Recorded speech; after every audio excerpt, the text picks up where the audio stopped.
and dying in your beds many years from now, would you be willing to trade all the days from this day to that for one chance, just one chance, to come back here and tell our enemies that they may take our lives, but they'll never take our freedom?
Welcome to Anti-Tyranny News Radio here on UCY.tv. Thank you for joining me this evening.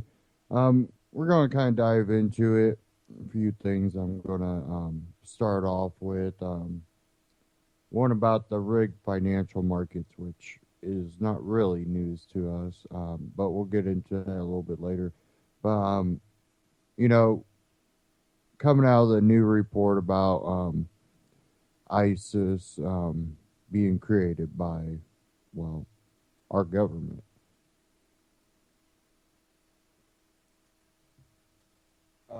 Give me a second as I try to get this open here. It's having an issue.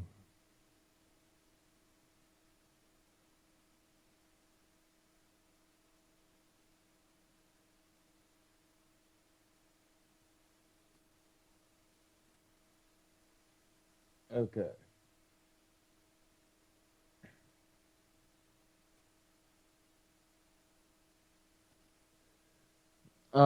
This first one, I'm not gonna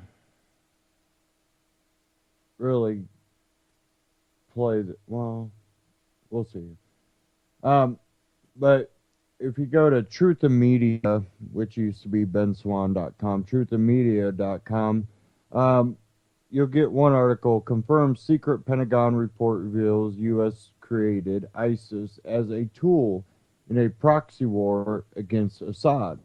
Now, this was something that I've talked about, and I know there's been others that have mentioned it. But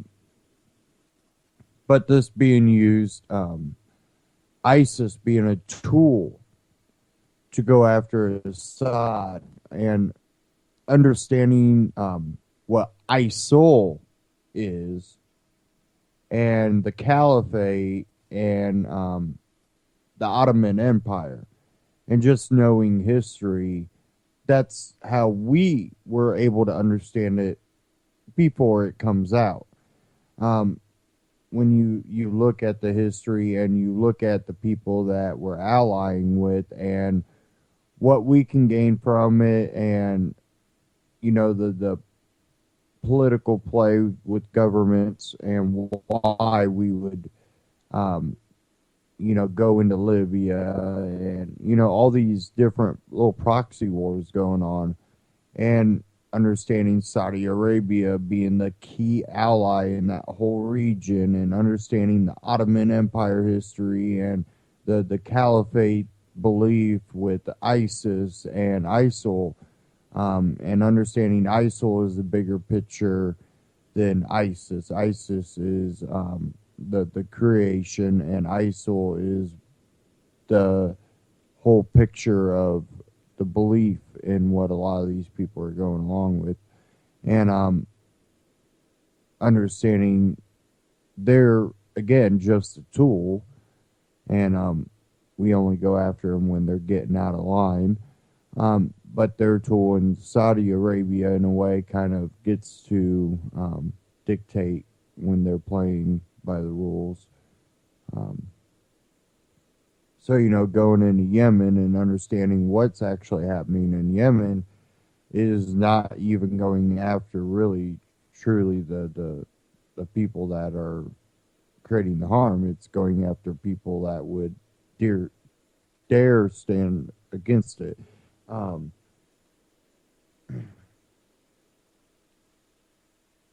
But it says here reports have confirmed that U.S. intelligence knew in 2012 that backing Syrian rebels would result in an ISIS victory. A newly declassified DIA document from 2012 confirms that arming the anti-Assad rebel forces and Islamic groups would lead to the emergence of ISIS, according to award-winning journalist Dr.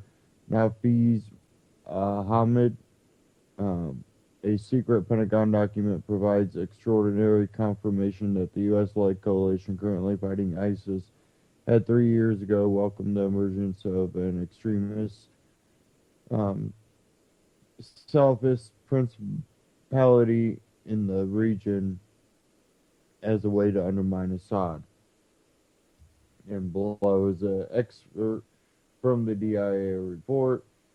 Quote, there is a possibility of establishing a declared or undeclared Salafist principality in eastern Syria, Hasaka, and Derzor, and this is exactly what the supporting powers to the opposition want in order to isolate the Syrian regime, which is considered the strategic depth of the Shia expansion Iraq and Iran. Warhawks like Senator John McCain have lobbied the White House to arm moderate rebels, but these moderate rebel groups have reportedly joined with ISIS. As reported on the Levant report, the above video entitled U.S. Key Man in Syria worked closely with ISIL and Jabhat al-Nusra, which shows raw reporting footage compiled by Urit's Zen channel, YouTube, is the clearest video evidence today documenting the role of the United States in creating and sustaining ISIS on the Syrian battlefield.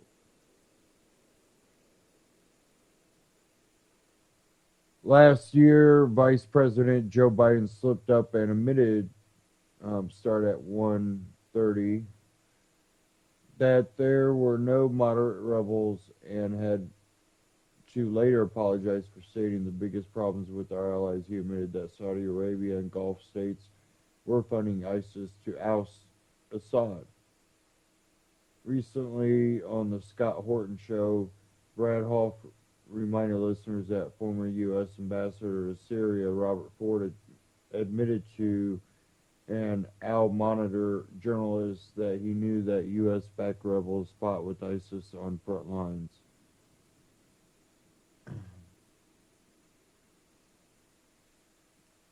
The mainstream media ignored and refused to report on the important DIA section regarding the Syrian proxy war led by the U.S. and its allies.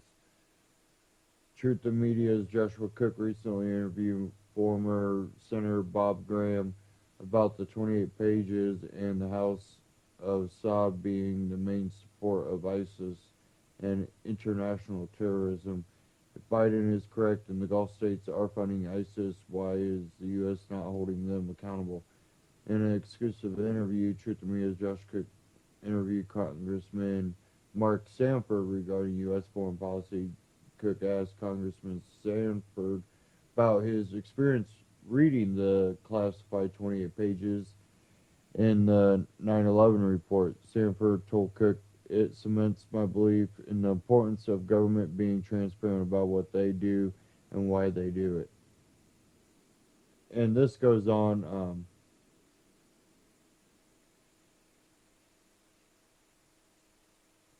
I'm going to play a clip here. This is Ron Paul's Liberty Report new evidence U.S.-backed ISIS in Syria.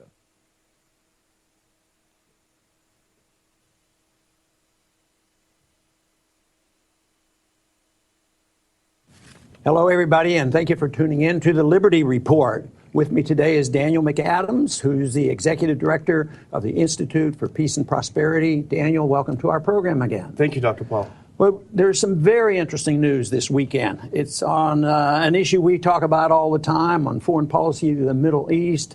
But most of us who follow this closely have heard about it, but I don't think the person that depends on regular TV has heard much about this. Matter of fact, it looks like a deliberate exclusion. And that has to do with the release of the Defense Intelligence Agency report of 2012. And Judicial Watch, which is a good organization, got the release of this. And although we had some suspicions of what was going on there, all of a sudden there is some confirmation. And I am quite sure that you have watched this carefully, and you might reveal a few of the things that was in this report. Sure. Remember, this was an assessment taken just about a year after the U.S. actively began destabilizing the Syrian government. So the Defense Intelligence Agency, which, along with State Department's Intelligence and Resource Division, was actually very accurate in 2002 on Iraq. They did an assessment in 2012, and here are the three big takeaways from what was a heavily redacted report, but there was some still in it. The first being that the U.S. knew al-Qaeda was a key part of the Syrian opposition from the beginning. I remember we were told that these were moderate rebels, but the U.S. knew that al-Qaeda was key. The second was that the destabilization of Syria could result in the creation of an Islamic State in eastern Syria. And here's the quote from the report. This is exactly what the supporting powers to the opposition want. It said the supporting powers were the Western countries, the Gulf states, and Turkey. The third big takeaway, and this is interesting considering what's happened in the past week or so, the creation of an Islamic State in eastern Syria would have, quote, dire consequences and, quote, listen to this, create ideal atmosphere for al-Qaeda to return to Mosul and Ramadi. See, for a while, we've been trying to sort this out. Are these people just really stupid? You know, we go over and they're supporting the wrong people, and the weapons end up in the hands of ISIS. And we say, well, they're either totally inept or stupid. But it turns out it's their strategy. You know, it's somewhat, very much like the strategy that was used in the 1980s. When Brzezinski designed this thing that we're going to radicalize the Muslims, and which they did. The CIA radicalized Muslims in these madrasa schools. Hundreds of thousands of people went through these schools. And this is a continuation of this. So failure was actually their goal. And they weren't there to stop ISIS, but their goal, and you mentioned it, the main goal of all this activity was anti-Assad, anti-Russia part of that, and anti-Iran. But more directly at this moment, it's anti-Assad, and there was a lot of factions that wanted to do this. Obviously, Israel was in favor of this. The Saudis in particular were in favor of this. The military-industrial complex was in favor of this. And, of course, the people who would like to get a pipeline to secure the West against the East, since this is an East-West fight, was to get a pipeline through Syria so that Europe would have no dependency on Russia. It's exactly opposite of how a market would work, and people who are free and getting along with people, things would work out quite differently. So this was a design, and it's tragic that it was. And so it isn't stupidity; it's a stupid policy. But it wasn't that they didn't know what they were thinking they could do. Well, it seemed like they hoped they could create the emergence of an Islamic State type organization in Syria because they knew that's the only chance of overthrowing Assad. And of course, the implications are that he wasn't unpopular, so it wasn't a democratic uprising. So you had to do that, but they hoped it wouldn't spill into Iraq. And, a foreign policy based on hope like that doesn't seem awfully smart. Well, I think we get a little bit more insight to John McCain because, what's McCain doing? I mean, doesn't he have a better understanding of this? He's going over and meets with these people. And we think he doesn't have good judgment. Of course, we know he's a militant interventionist, but we figured, well, why is he doing this? Because it's all backfiring. Oh yeah, I know him. I've met him. We'll just give the weapons to these moderates, and lo and behold, they go over into the radicals. Which, if he's an understanding what this report is telling us, he was doing exactly what he wanted to do, because their goal was to get rid of Assad and restore a very cold war with Russia. And get back at Iran, isolate Iran is another big factor. But, he was checking on his assets then is what he was doing by That's being right. there. So, but it's the old East-West war going on right now, and we instead of taking the advantage of the breakdown of the Soviet system, which there were some improvements. I mean, we have been and still are to some degree trading, with Russia, and there are investments, but our policy is bound and determined to push Russia toward China and India and further east. And I've often brought up the subject, well, that's exactly what we're doing financially, too. And I think there's going to be a financial blowback, and I think there's going to be a blowback from this. Right now, ISIS is a blowback. I mean, all the killing going on, but it's used very effectively, in the public relations here, the propaganda. Mm-hmm. It's easy to stir up the hatred and determination, and people were pretty sick and tired of our wars over there. But every single day it shifted. That's why it's a shame that this information doesn't get out. And I don't know, I can't find anything on a major media where they've spent any time on this, because in a way they just sort of march on with their propaganda, ignore this whole thing that they were doing. Well, they want to ignore it, but the big takeaway that I had from this information is that the Western governments used the mainstream media to put forth this information that there are moderate Syrian rebels that we're supporting, that it's a democratic movement, that these are liberals, these are good guys, when they knew all along that it was untrue, and they still passed it through the mainstream media, which reported it uncritically, just like they did in the run-up to the Iraq War. So I think the question that you had, why is the mainstream media not reporting on this? Because it just shows how much they are in bed with governments to push propaganda.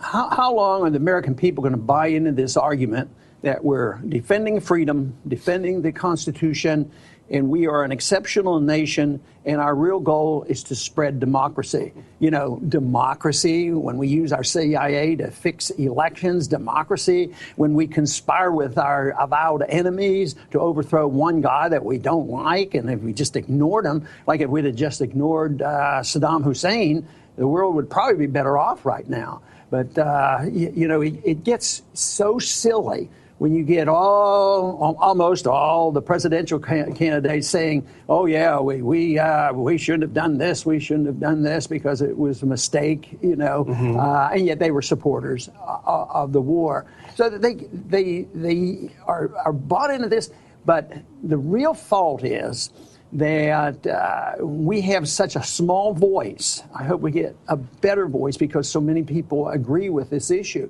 And they're channeled, through the media into believing that there will be need for troops. And you see it every single day, whether it's on CNN or Fox or MSNBC. How can we do this? And we just can't let this happen. We have a moral responsibility because we are the only superpower and they're evil out there. Except for the fact they're financing them. Yeah. The one thing we know that they're not learning anything from this report because, as we heard in the news today, the U.S. and Turkey have agreed in principle to establish a no-fly zone over Syria. And that most likely will require U.S. troops to be on the ground illegally in Syria. It also means literally a state of war. And it also means that there'll be a lot more bombing and killing. And finally, it means that the Syrian Air Force, which has been bombing ISIS, will no longer be allowed to fly.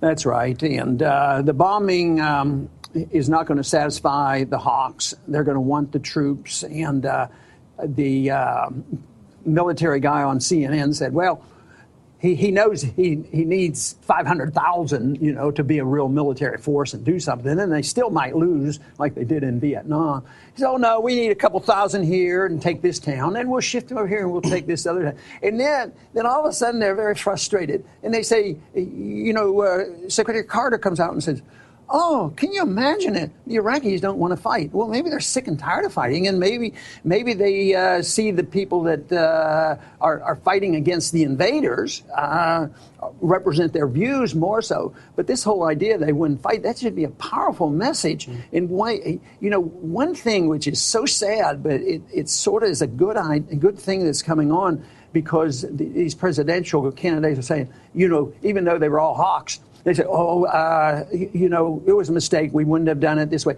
What about a guy that's been sent over there and lost a leg and people that he knew died, and they're saying, well, we've been deceived by this, and this whole thing continues. Dr. Paul, today's Memorial Day, where we're supposed to honor the veterans, and how does this honor the veterans to? Well, it doesn't, and I mentioned the fact that, to me, one of the saddest things is that the propaganda says that we send our kids over there to risk their lives, and lose their limbs because they're protecting our Constitution in an unconstitutional war. We're protecting our liberties as NSA destroys our liberty, and it's so little to celebrate. But this had come up in the presidential campaign. It's very difficult to say, well, in a truly free society and non-interventionist foreign policy, none of these deaths would have occurred, none of these injuries would occur, and it would be quite a different, because you cannot be insensitive, and I'm not. I claim that we who think that a different policy could have saved their lives are much more intense in our concern for the military than those who say, oh, this is an honorable thing, and it's why Memorial Day is just great. We have to praise them and thank you for your service. That's a cop-out. They're hiding behind it. They're using propaganda for themselves to make sure that they don't feel responsible. Because I think they're sincere, but I think they're sincerely misled. So to me, that's a rather sad story. And I think Memorial Day ought to be a day when we remember some of our heroes. Matter of fact, I'm still on the side of Edward Snowden, considering him a hero. Daniel Ellsberg, got a lot of bad press and almost went to prison. John Kiriakou, who did go to prison. Went to prison. And there are so many out there that we don't even hear about that risk their lives. So, but only those who are able to kill a lot of people in a war that makes no sense. So it's tragic. So this is why it's easier for me to argue the case strategically, on principle of liberty, the principle of the rule of law, and saying that we shouldn't ever use aggression against our neighbors, whether it's our individual neighbor or our neighbor countries or in Europe. There's a great statement by Jefferson about just stay out of Europe and keep Europe out of the United States, and the whole world would be a lot better off. But anyway, I want to thank all the viewers for tuning in today, and please come back soon to the Liberty Report. You can find Ron Paul's Liberty Report, truthandmedia.com, formerly benswan.com.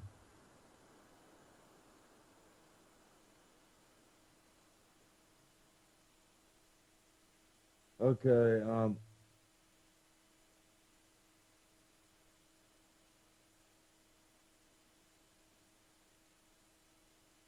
there was another report I've seen here out at Infowars.com. U.S. Turkey agreed to provide air support for Syrian rebels,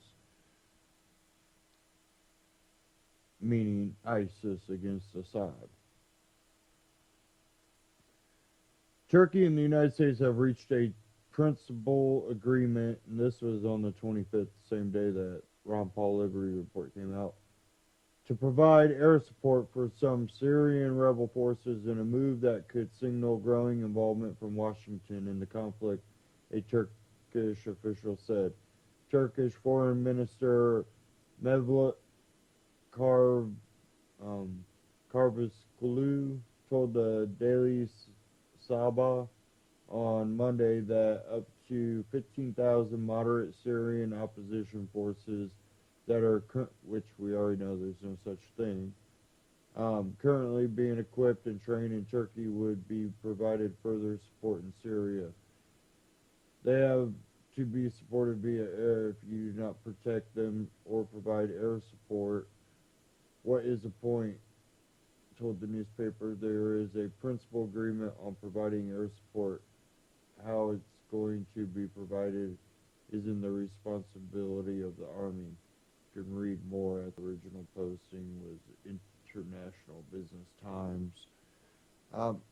But again, this is the thing where Turkey, the U.S., Saudi Arabia are all working, and we if we understand, history and understand what they're trying to create and what ISIS has said that they're trying to create the caliphate, and understanding, what the caliphate really means for Saudi Arabia and Turkey, I think is flirting with disaster too.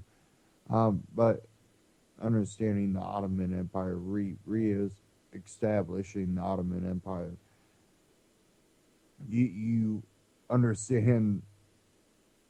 Well, they're training them as moderate rebels, yeah, knowing that ISIS understands that, just send them there, kind of the same way that immigrants are being told how to get into the country. Basically same kind of concept, but here's your script and this is what you're to say, and you're going to be a moderate rebel and fight Assad. And well, if Assad falls, this is the thing: if we just butted out of it completely, Assad, even though like any other government, is a tyrant, ISIS would have a hard time taking Syria. But because we arm ISIS and we constantly are beating up on Assad, trying to weaken him, well, ISIS could make Syria fall, and what do they establish? The Caliphate, the Ottoman Empire. And if you think that it will just stop there, you haven't read enough history books. And I'm talking about different opinions, but the history books. Some justify the expansion of empires. Some tell you how bad empires are. But there's the understanding that empires do try to expand. And they use different ways of doing that. And what we don't realize is within this world, there are very few true empires. And it's empires of these dynasties that basically can operate in different parts of the world. They don't have borders the way we do.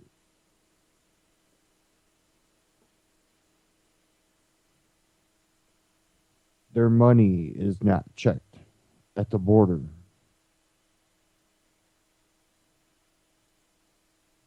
I doubt, Soros or Rockefellers or Rothschilds have too much of a problem with money around.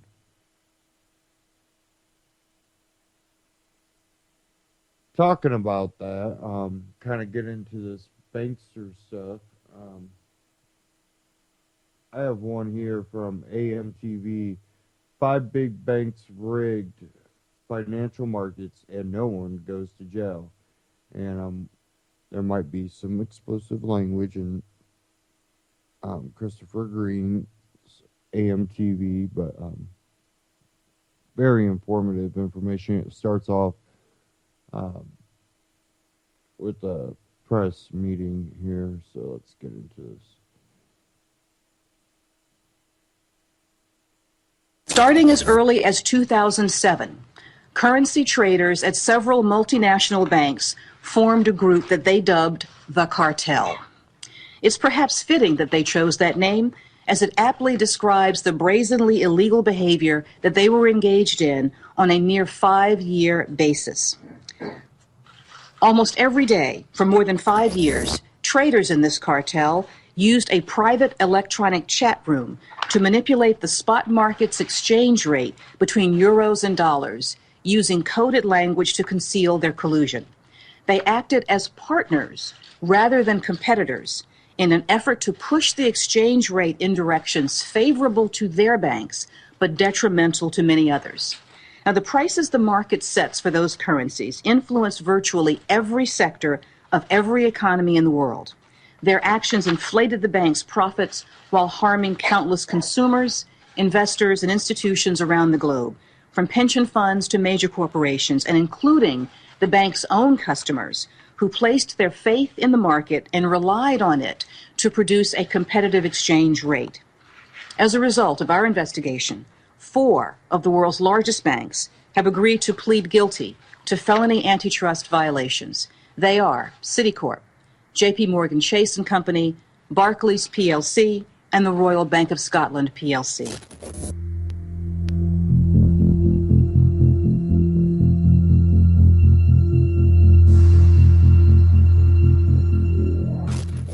Hey everybody, I'm Christopher Green. You're tuning into AMTV Alternative Media Television. It is Thursday, May 21st, 2015, and I'm going to try to keep my cool. In today's video, I can feel my blood pressure rising, and I think that this video will be better presented, more well presented, in a calm, collect manner. Because what I really want to do is scream. I want to yell. I want to rage against this machine. I want to rage against this government, against these banks that continue to rape us. Let me explain. 5 big banks. This was mainstream news yesterday. This is from CNN Money. 5 big banks that you're all very familiar with pay up to $5.4 billion for rigging currencies. Rigging what is known as the Forex market or the foreign exchange market, a huge $5 trillion a day plus market. Pay $5.4 billion for rigging that market through the years and throughout the time period of 2007 and 2013 during the height of the financial crisis, where millions of Americans, it wasn't an accident, were stolen from. They ripped you off. Again, they bent you over, they pounded you from behind, they took all your money, they drained your 401ks, your pension accounts, your IRAs. Then in addition to that, they forced trillion-dollar bailouts, courtesy of taxpayers, you, after raping your initial assets, and basically saddled future generations in America, our children's children's children, with an insurmountable amount of debt that will not just lead to economic chaos, but literally the end of America, literally the end of an empire that has only been around a few short couple hundred years. This is just one example, this massive bank rigging occurring again between 2007 and 2013 of the Forex market that we know about. That these large, big banks, which I'm going to mention in a moment, including UBS, Citicorp, Barclays, JP Morgan Chase, Royal Bank of Scotland, in addition to that, Bank of America, USBC also having involvement, HSBC, Bank of America and HSBC also having involvement. These huge, giant, monolithic banks rig our entire financial system, our entire financial market through the years of 2007 and 2013. And they get away with it. The only thing that they pay, the only price they pay, is a few billion dollars after rigging a $5 trillion plus market. And again, this is only one of the countless examples that we now know about, that the Justice Department, I believe her name is Loretta Lynch, is going on TV and talking about. Now, keep in mind that UBS was also involved in a scandal, as were the other big banks, rigging LIBOR not too long ago, of which they paid massive fines. the London Interbank Offered Rate. Basically, it affects rates of consumer debt, consumer loans like mortgages and credit cards, etc. So we know now of two examples throughout the worst financial crisis in the history of the world, an economic collapse through the periods of 2007, 2013, not just in the LIBOR market, directly rigging the London Interbank Offer Rate so that they could make money illegally, criminally, through this cartel that they formed among themselves. The big banks, this corruption at the highest law and level of the land, that have lobbyists in Washington, D.C. In addition to that, had also been rigging. This is now confirmation from the State Department, folks. Confirmation, paying up to $5.4 billion worth in fines for rigging the gigantic foreign exchange market. Now, the question Americans should ask themselves is, well, who's going to jail, Christopher? Because this seems like a massive fraud. I mean, isn't this great that the Justice Department has brought this to light? Now Americans are aware that they've literally been gang raped by these institutions, these too big to fail, multi-trillion-dollar bailout banks. How many people went to jail? Well, here's the answer. Zero. Zero freaking people. Zero freaking banking criminals have gone to jail. They just pay a couple little measly fines. There's not even a single scapegoat. They don't even position a fall guy. Yes, they've fired a few employees, maybe on the trading floor or something like that. But all these CEOs, whether or not it's Jamie Dimon or it was Ken Lewis back in the day at Bank of America, who since departed with a golden parachute, still walk the streets of Manhattan like everything is cool. Still sail their yachts in the Mediterranean like everything is cool. So what do? If the State Department, if our politicians that are supposed to represent us aren't going to jail these too big to fail and too big to jail bankers, then who's going to do it? I mean, what are we, the little guy, you guys are probably asking, supposed to do? How do we have any influence? I mean, yeah, Chris, I can get my pitchfork out, but what are we going to do? Well, here's a couple ideas. First thing you can do is any of you tuning in around the world, maybe you're a first-time new subscriber, new viewer, if any of you tuning in are doing any kind of business with these institutions, Bank of America, JP Morgan Chase, UBS, any of the names that I mentioned, go to your bank. In fact, shut down this video right now. Go to your bank right now and close your account. And when they ask you why, just give them this article, which I'll put a link down in the description box. Just hand it to them and tell them the truth. Tell them that you don't do business with criminals and you're closing and withdrawing all of your assets from their bank. Also let the employee know, which is probably a young kid, and of course they've been downsizing like crazy because all this is going electronic now, so you probably got some zit-faced kid or something like just right out of college or something like that, maybe high school, or tell her. Also let them know that they should probably quit.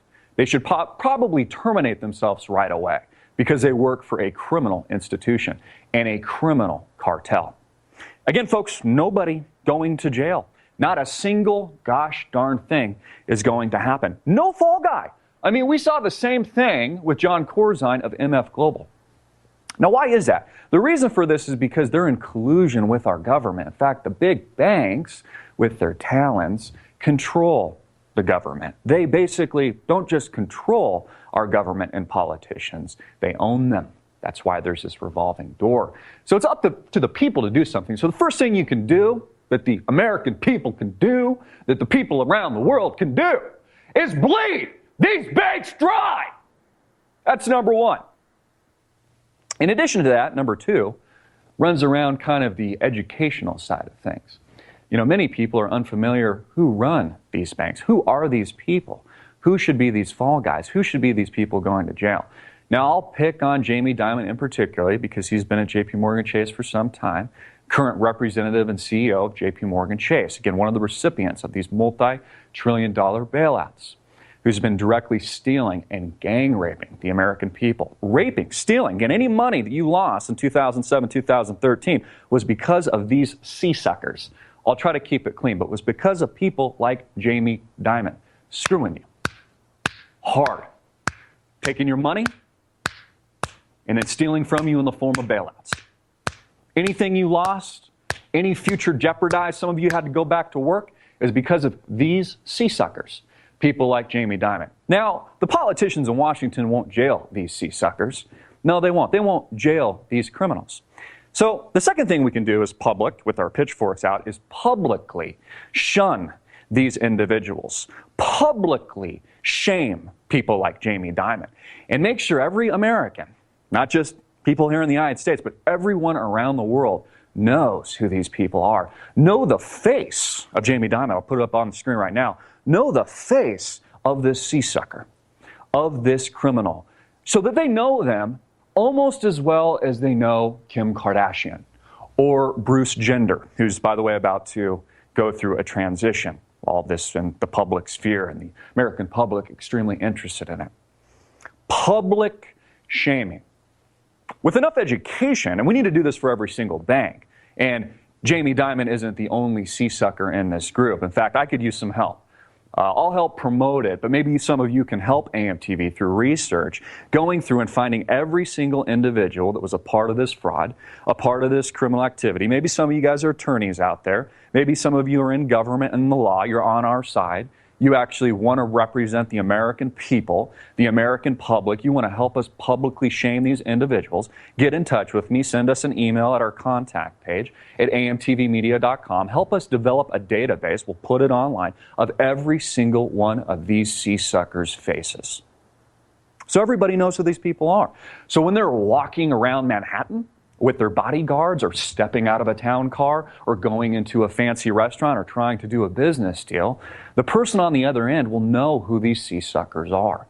And hopefully, if there's any morality or ethics left in the world today and in America, these people will be publicly shamed, publicly shunned. If they don't go to legitimate prison, if they're not sent away for life for their crimes, maybe we can create a pseudo-public prison for them by publicly shaming these sea suckers. You know, they're scapegoats, people like Bernie Madoff, who obviously was a criminal and a very bad man who stole from people. But he was a marginal criminal, a marginal, minuscule thief compared to these people, rigging multi-trillion-dollar markets like the foreign exchange market, rigging the London interbank offered rate, meeting in chat rooms, according to USA Today and Money CNN, chat rooms colluding as a cartel so that they can make trades on their own behalf and pocket billions, if not trillions, only so that they could pay a measly fee. Again, your government isn't going to do this for you because, again, they're owned by the banks. Obama's owned by these institutions. All the politicians, most of them at least, are owned by these institutions, owned by these people, owned by Jamie Dimon. That's why they're all in collusion together. It's why there's this corruption. So there's two things we can do, again, in review to conclude that you can do right now. You can close your bank accounts and close any deposits you have on hand with any of those financial institutions I just mentioned. And you can also take it a step further and look up who received TARP funds, Troubled Asset Relief Payments, I think was the acronym at the time. I think I might be getting the P wrong. Find out who those bailout recipients were and are, and close your accounts right away. And again, make sure to tell the bank official or the young kid with zits all over his face that may or may not still work there that he should also quit because he works for a criminal institution. And your family does not do business with criminals. And show them the article of how they've been fined roughly over $5 billion for their criminal activity. Again, none of this is a conspiracy, folks. It's the hardcore truth. And it's barely being noticed. In addition to that, closing your account, which you can do right now by turning off this video and running down to your bank, you feel pretty good about it. You know, do business with a small bank. Do business with your local credit union, as do I. Support those institutions that don't receive bailouts that aren't criminals. Do the best you can in that area. So that's very specific action you can do right now. Bleed these banks dry. Bleed these criminals to their own death. And number two, in review, publicly shame each and one of these sea suckers. Publicly shame people like Jamie Dimon. And those of you that want to get on board and help us, maybe we can create a page, a subdomain, an extension of amtvmedia.com.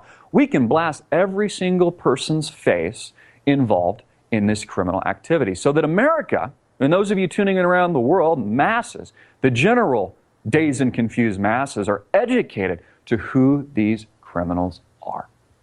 Bleed the banks dry, publicly shame these criminals, create a public prison if we can't imprison them through our traditional system. If our politicians won't do it, then we've got to get our pitchforks out and take action, folks. We've got to do something about this situation. We can't let it slide. Because again, this is what is ruining America, folks. This is why the empire is collapsing. This is why and we are living through now a dollar collapse here in the United States.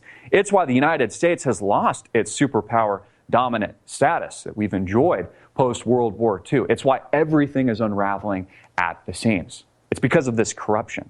And if the people are unwilling to provide that check to make sure there's a balance, it's why we set up a constitutional republic in the first place, the only people you and we have to blame is ourselves. These are some initial steps that we can take. Please share this video far and wide. Share this two-step system to not only bleed the banks dry, but publicly shame these criminal whores, these sea suckers like Jamie Dimon. Make sure everybody knows about it. I'm Christopher Green, hard-hitting and in your face as usual. Click the link below to support our sponsor. Visit us at amtvmedia.com. And if you want to help, get in touch with us on our website. Peace. AMTV, Christopher Green. Find him on YouTube, AMTV. You know, you look at this, and you will have a effect when you pull yourselves out of these banks, but they also already have an absorbent amount of money that they could turn around and just buy your local banks that you go through, your credit unions, which seem, that they'll end up always selling out when a large amount of cash is laid on the table.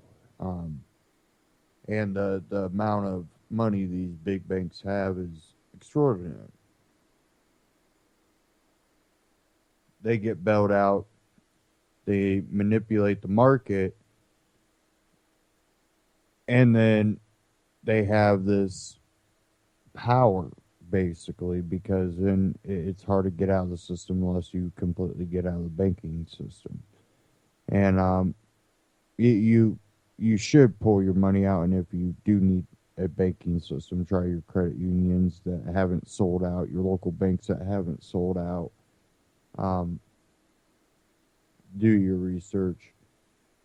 But there's another problem with the whole money thing is we have a private bank called the Federal Reserve. So, there might be one or two of these banks that the main people behind these banks also might be behind the Federal Reserve. One book to read is The Creature from Jekyll Island. Definitely exposes the Federal Reserve System and how basically we don't have control over our money supply.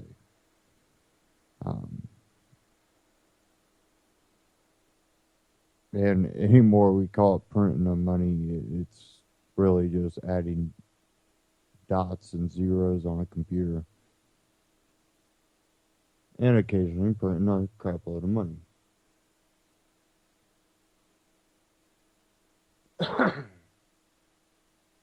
Now, I did want to get into something, if I can find it.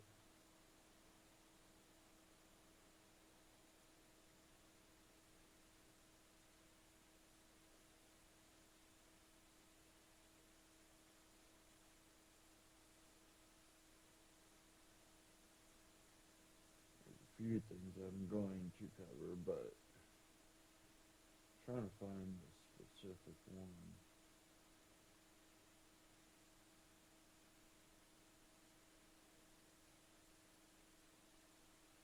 Give me a second here.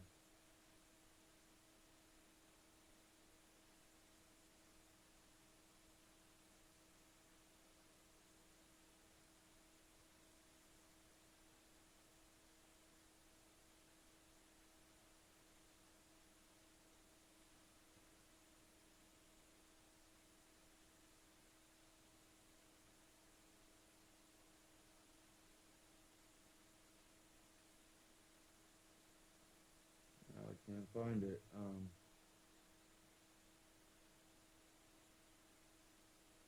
me see if I can search for it here.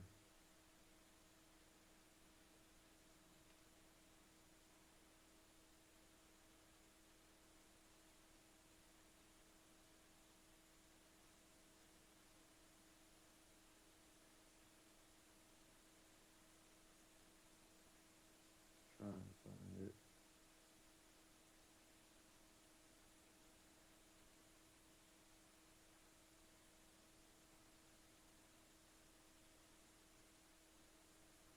I'm just having a problem with my internet right now.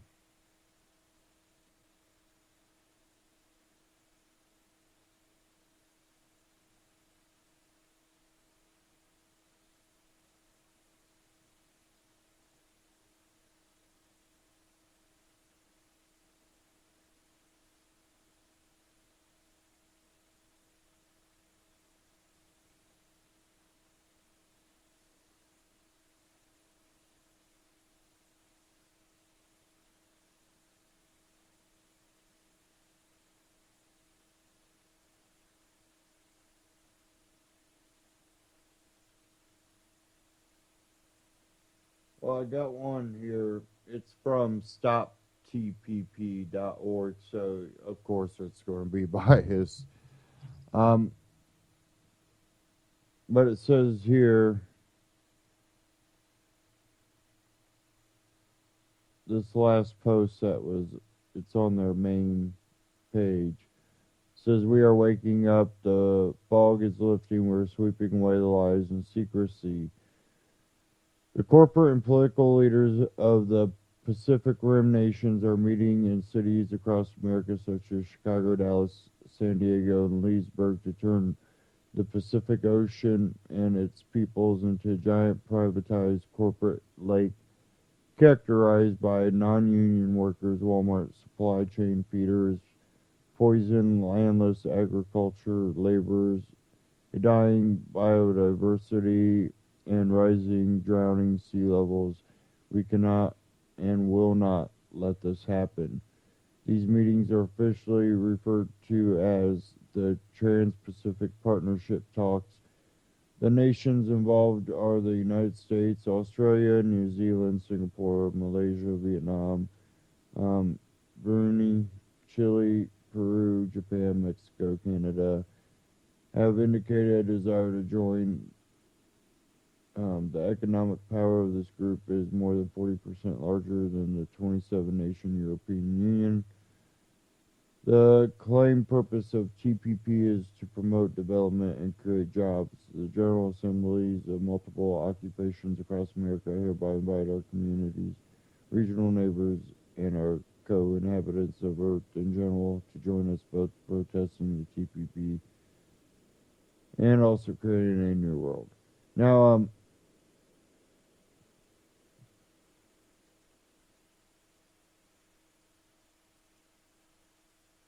the one thing about this is the TPP is so secret, and the things that have been released about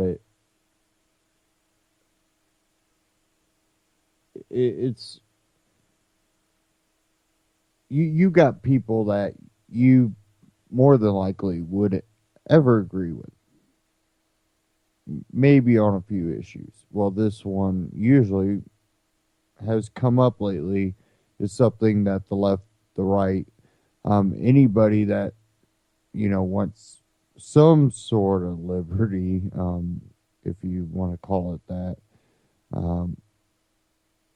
understand this would definitely hurt that chance.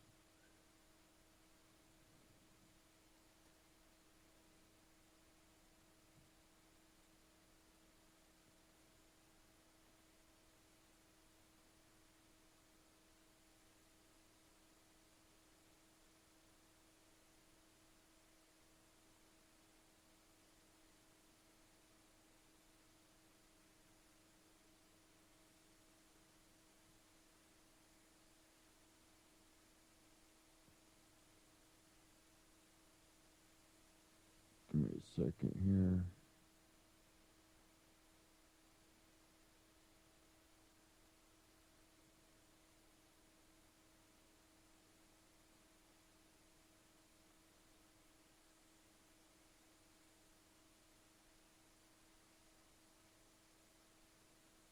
This was 2 weeks ago from RT America when TPP was shut down in the Senate.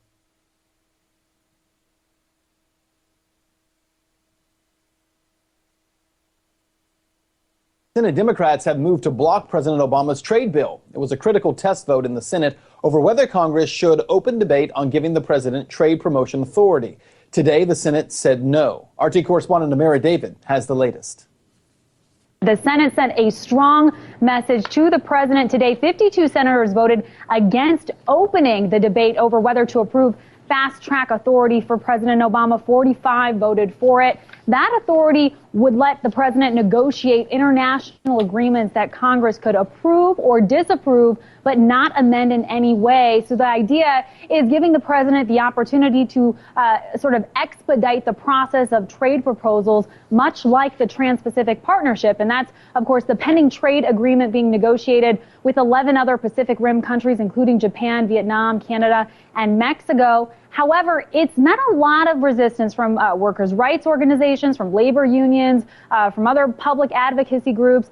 We've also seen Democrats like Senator Harry Reid, Senator Elizabeth Warren, Senator Bernie Sanders push back a lot on this initiative, saying it jeopardizes workers' rights, could cost American jobs, that it serves the interests of big corporations. And President Obama has been trying really hard over the last several weeks and several months to really sort of court these Democrats and other Democrats, basically hoping to secure their vote. But as we saw today, Ben, those efforts fell short. In fact, oddly enough, the only people that were in his corner were Republicans. They really stood with him on this. Republican Senator Mitch McConnell spoke directly after the vote, and here's what he had to say about the result.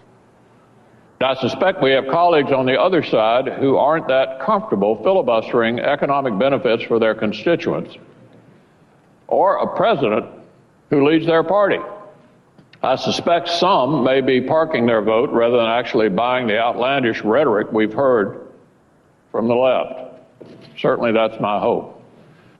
So that's his 2 cents. At this point, Republicans and other pro-trade Democrats say they will try to negotiate a trade package that could clear that 60 votes needed to pass. But if today's vote says anything, Ben, it says it's going to be an uphill battle for the president on Trade Promotion Authority and, of course, the TPP. Well, and I think it also, Amira, says certainly something about the setup between the Elizabeth Warren, as it's being called, kind of wing of the Democratic Party right now versus the more Clinton-esque, Obama-esque wing of the Democratic Party. And clearly the Warren sect, if you want to call it that, showing a lot of muscle today. Indeed. Amira David reporting from our D.C. newsroom. Thanks so much. Now, that was Ben Swan on RT America. Now,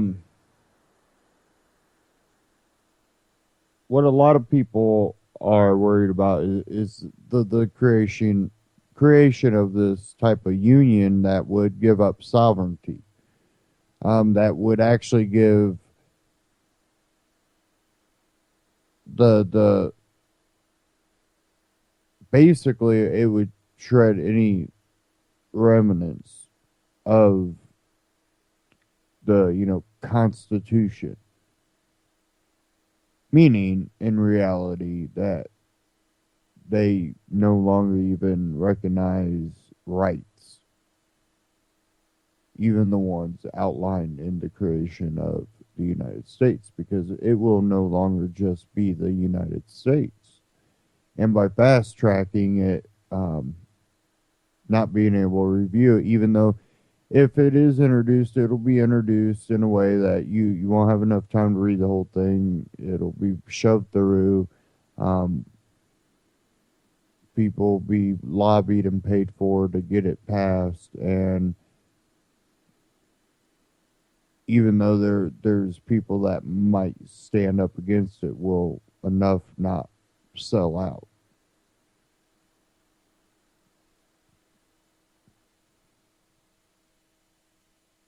Now,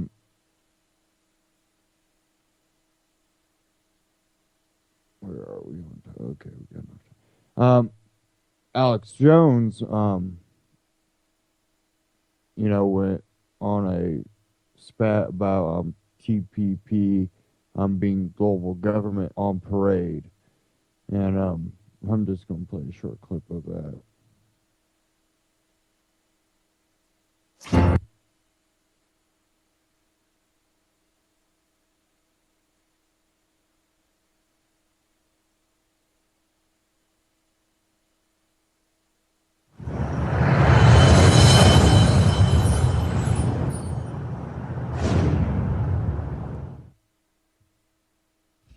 TPP. Let's go over a breakdown of the TPP from the congressional breakdown that has been released to the public.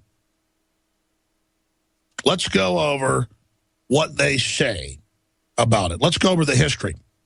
During the 2002 Asia-Pacific Economic Cooperation meeting in Los Cabos, Mexico, they began the agreement in secret. So it's 14 years old.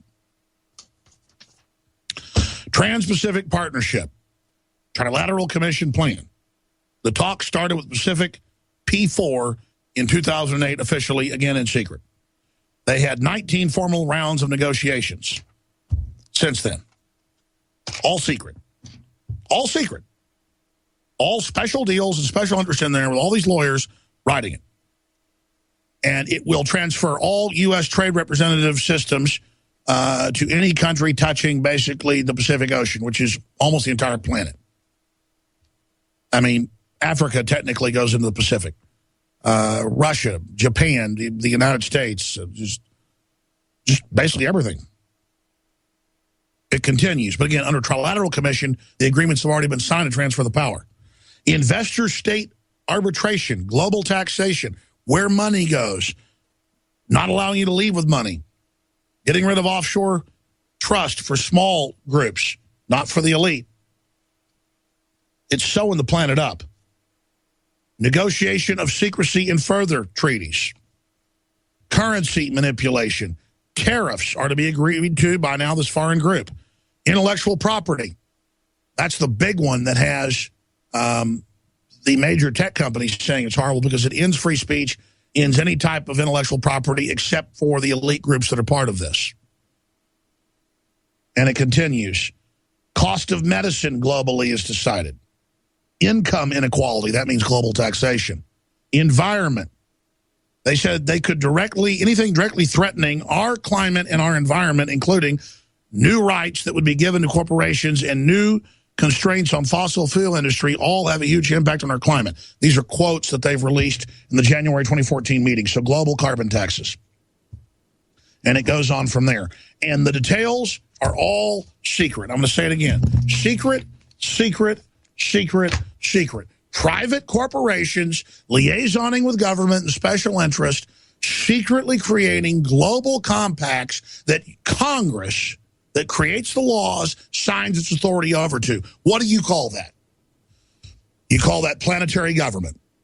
And is it open planetary government? No, it's secret planetary government. And what have these groups pushed for in the past? Draconian restrictions on freedom, movement, high taxes, regulations, by every yardstick, totalitarian. So totalitarian, world government, and giving. Okay, I wanted to play him with the quotes there, but it's exactly right. It's a type of global governance. But I think really what it's going to mainly do is not just link us, with China and Russia. It's more about, I think, more of a North American and an Asian Union. So you have the Asian Union and the North American Union and a trade deal between these. And it's going to be easier that way. And it's one of those things, though, too, that it's not going to benefit you.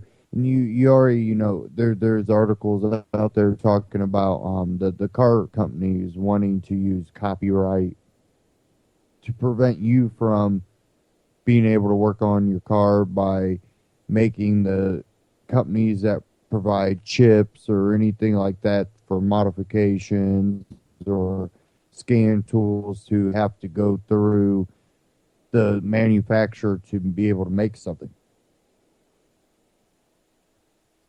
So it would be 100% controlled. You wouldn't have that freedom just there. And then also with freedom of speech, you know, your speech is going to probably be up for grabs in this whole situation because the sovereignty won't be there. And they will link it just like they do with everything. They'll link it somehow to some type of, you know, interference and, you know, the corporation's free exchange or whatever. You know, it always ends up backfiring. And you'd think we would have learned by now.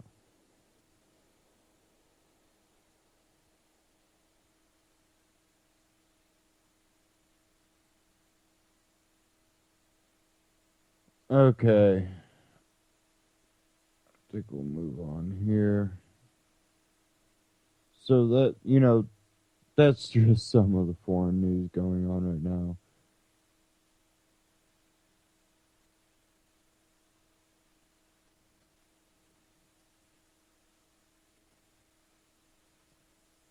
Now,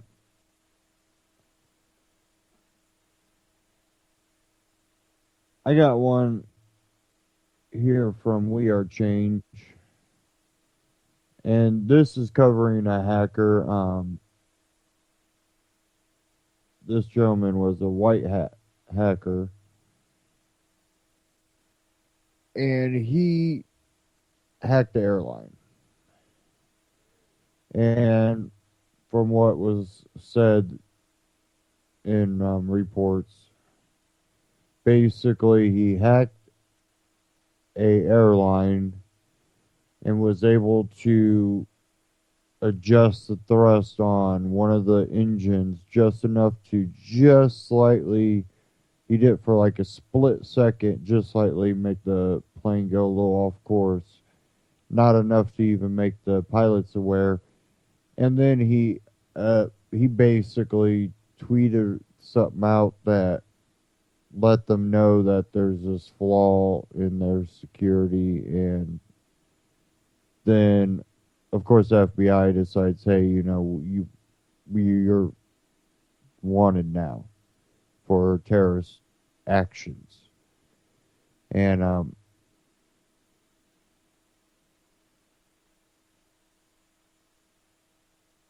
let me bring this video up.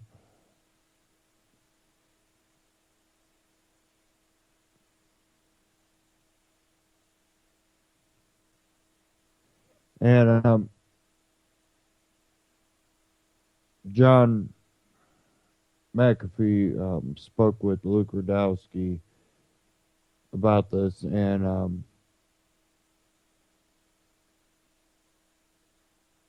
it was Chris Roberts was the gentleman that is now wanted and on the run.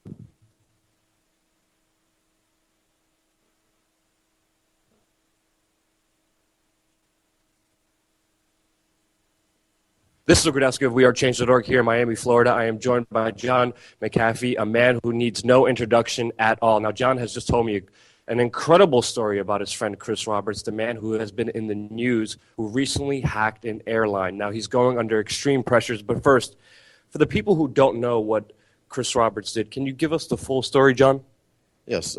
Chris basically was on a United flight from Chicago to Philadelphia last month. He hacked into the entertainment system and took control of the airplane just for a brief period of time. He increased the thrust of the right engine, making the airplane go into a left turn for a few seconds. It was at 35,000 feet. There were no risks to anyone on board. I'm a private pilot, and I can assure you that the pilots in the cockpit at any moment, had they even noticed there had been a change, could have thrown a switch to shut the computer off and taken control manually.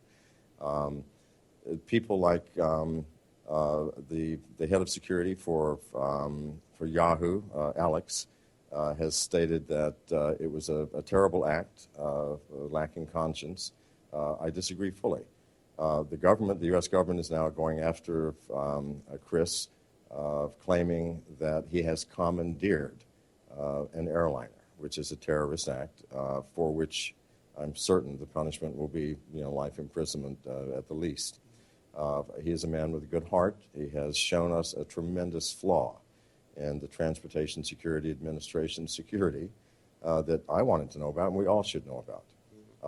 And he has been trying to bring this to the attention of the public, to Boeing Airlines, and to the NSA and the TSA for a long time, to no avail.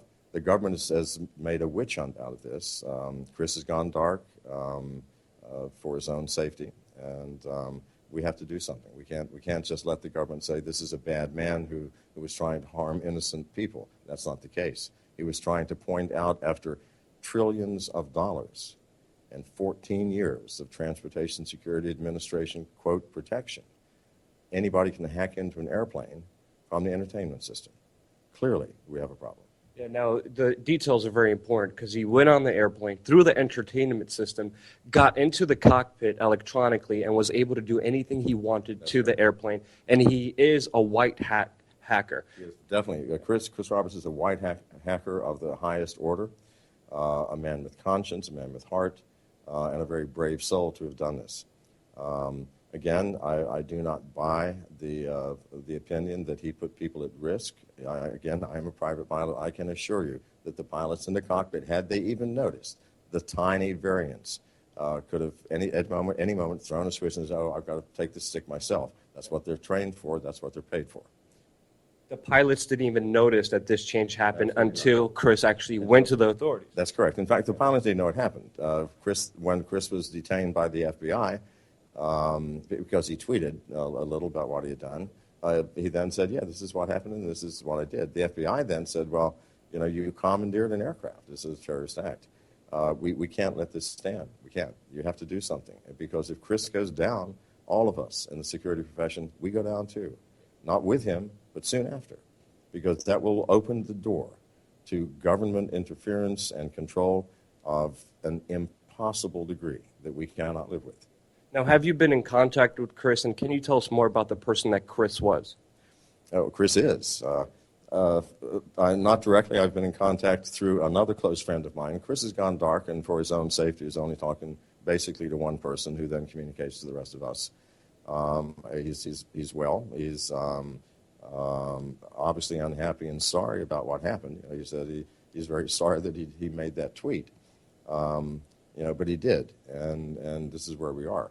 But he has to have our support, and we have to do something. I've offered any kind of support that I can give, and I believe he will take me up on some of it. I have no small experience with hostile governments, and can lend a hand here, I think. Is there any way people out there could get involved or help? Because we heard about the story on the national media, how a plane was taken over by a hacker. Yes. But we didn't hear about the prosecution by the federal government against Chris. Is there any way people could get involved or help out by just spreading this information or help Chris out personally? Yeah. If you have any regard at all for your own personal freedom and for the personal freedom of others, you owe it to yourself and to us to do everything that you can. Go onto your Twitter account and tweet about the madness of the government's taking all of our freedoms and providing us a false sense of security. And when we point out that, wait, you've taken our freedoms, but you've really given us no security, then they point the finger at the people who have shown us this and say, you're a bad man. You put people at risk. No, don't tolerate it. Do not fucking take it. Do something. Get on your Twitter account. Put something on your Facebook page. Support Chris Roberts. If he goes down, I go down. You go down. Everyone in the security business goes down. Is this what we want? I don't think so. And my last question is, obviously, there's a lot of dangers with all this technology coming into play when it comes to cars, when it comes to airplanes. We have the Michael Hastings stories with his car crash that happened as well. We have this airplane thing that is happening as well. How do you see everything developing? Because with the advancement of technology, it's becoming a double-edged sword, a sword for the government and a sword for the people to fight back. How do you see everything unfolding? How do you see everything playing out, especially in this situation? Well, I think it's not quite so much a double-edged sword. I think that the edge is on the sharp edge is on the side of the government. The government has the power. It has already created a pact with the industry giants of Google and Facebook and Yahoo.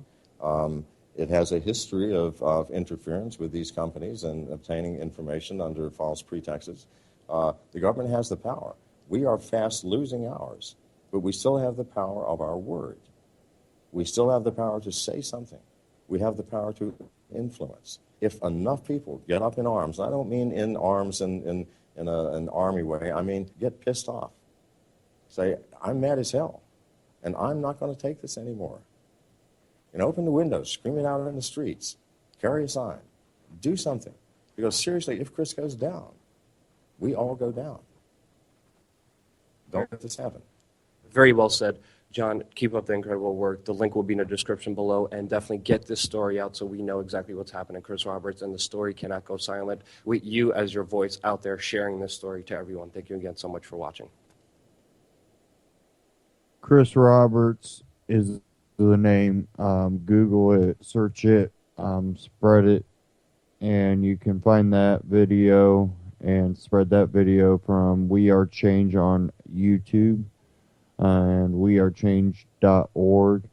John McAfee's been speaking about it. He spoke about it at the Hack Miami conference, and that's also where Luke interviewed him at. And you can follow some white hat hackers at on Twitter at Hack Miami. So you can go follow them.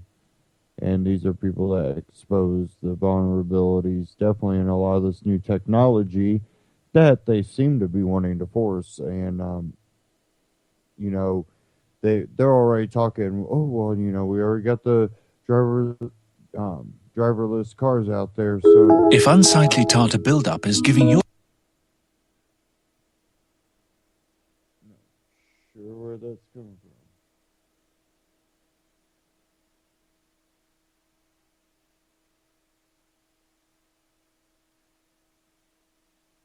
Okay. You look at what's really going on here, and it's these kind of Agenda 21 type pushings of, well, we can make cities where only driverless cars could be in them, and that puts out a whole lot of problems. And it's control factors. When you don't have control, it supposedly has control, but others that can and might have malicious intent, including maybe even government agencies acting rogue.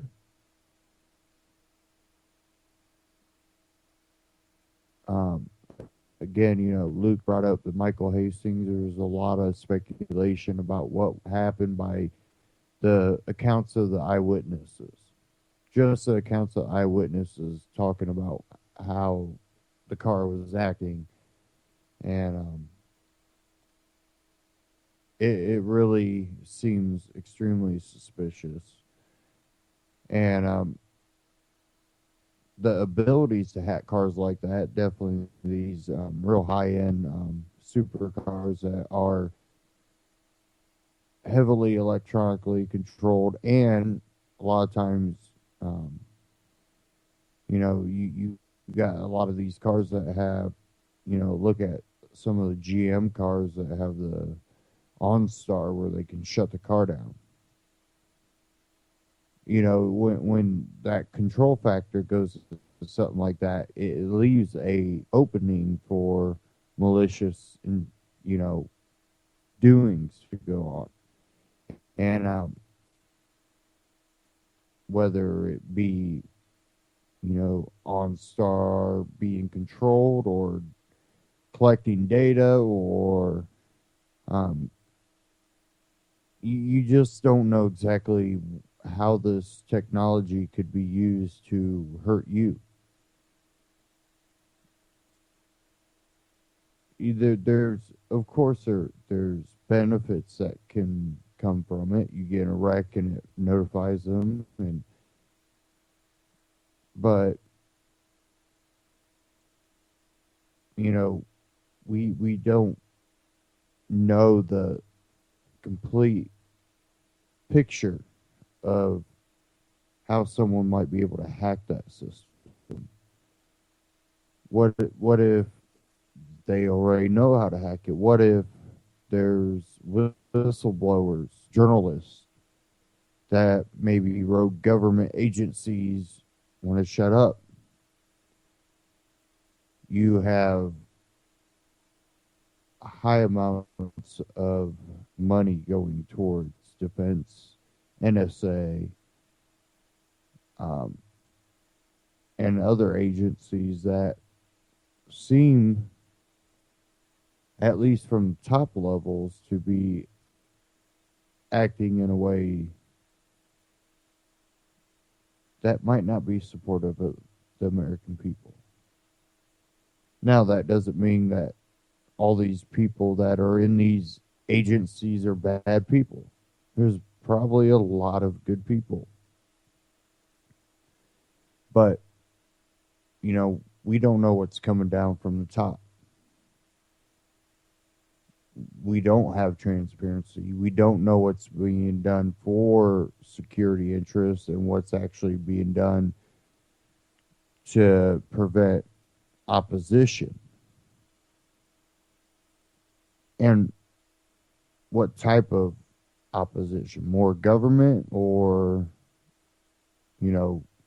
government control? You never know. Some of these agencies might be doing things to try to help prevent all-out tyrannical overtake. But that's the thing, nothing's transparent. We don't know what's going on.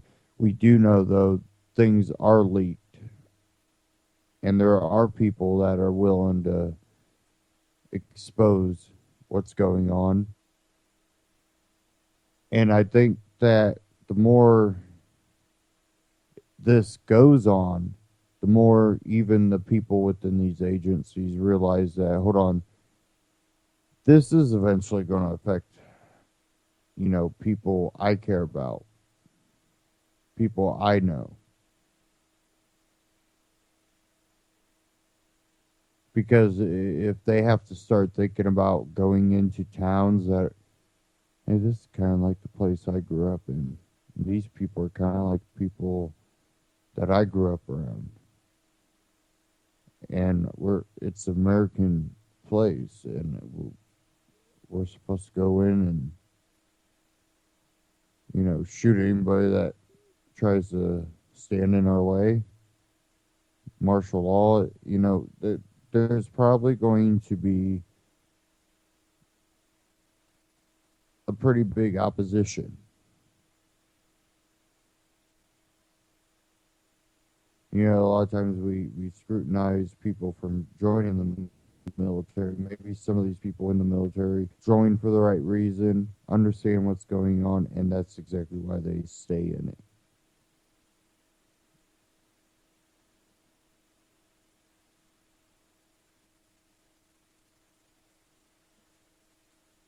Now,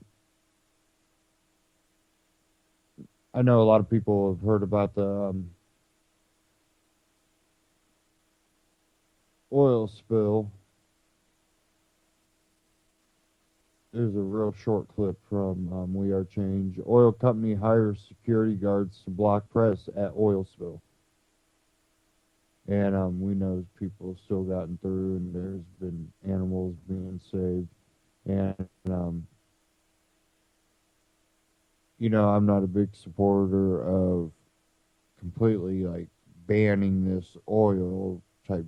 I'm just saying if you can't do it safe, then you can't do it. When you start abridging our people's rights to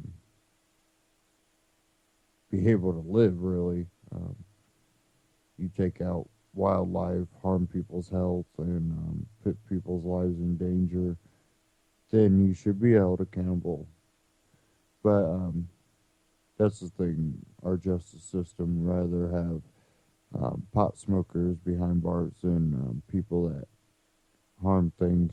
And, there was a lot of talk that BP didn't do that great of a cleanup. And, a lot of times it's the volunteers that do a lot of the cleaning up.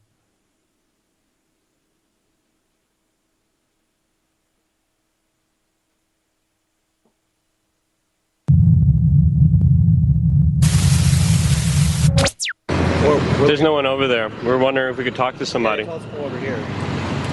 There's no one over there. Yeah, we just want to talk to or get a quote or comment from somebody. The PIO or... They just told us to come over here. We told you to come over here? Yeah. Is there somebody we can talk to? There's nobody over there. We're supposed to go over here. Where? That person? It's a security guard, just like yourself. And the guards upstairs told us to go here. And then we parked over there, and the guys were like, "Yeah, I'll do so." Can we talk to somebody? I just feel like Gate will have it. Can I see your press pack? You got one. Yep. Purple. Okay. Can I see yours, please? So you're just with us. You can't be here. Sorry. Sorry, guys. Yeah, look. Press are allowed? Yeah, she's that's not press. She is. She's working with us. No. She doesn't have a press pack. Yeah. Look. You know what, man? We've been sent down here. We've been given the runaround by a bunch of different people, and I've given my press pass to like 7 different people. Great. And every single time they say, go to this place, go to that place, go to this place, go to that place. She's working with us. We're crew. We need people who can carry equipment, who can come down with us. This is Liberty with WeAreChange.org here in Santa Barbara, California, at the site of the recent oil spill. We came here to get a story, to talk to people, to update everyone on the cleanup efforts here. What has happened is we've been not only getting the runaround, but now we're being followed and kicked out of this place because one of our fixers doesn't have a correct press credential. There's no one here to talk to. People are telling us to go to point A, then to point B, then to point C, and now we're being told to leave automatically when we're just trying to figure out what's happening here. And as you can see behind me, we have a car following us as we are making this report for you here on We Are Change.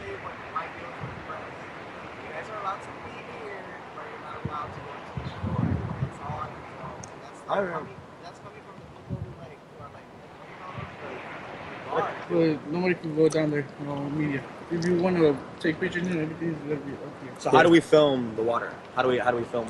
Through here, nobody can go We down. can't film through. I mean, with all respect, I know you guys are doing your job. We're trying to do our job. There's no way we could cover this story from a parking lot now. They told us they can't. Nobody's allowed down there. They can't go down. They can't go down there. They overrule everyone. Who's this? ISS. Who is ISS? What's ISS? That's the security company. World, what's going on here with cleanup? All we can film on bushes. Like, I mean, look at this. Look, I'm trying to take a picture to share. Okay. I mean, you guys can, like right here, you just film the ocean there. I mean, if you don't gotta go right here to the bushes. This beach, honest. So I mean, just letting you guys know. So this is right here where you guys can go, and you guys can film up there. But they do not want you to go downstairs.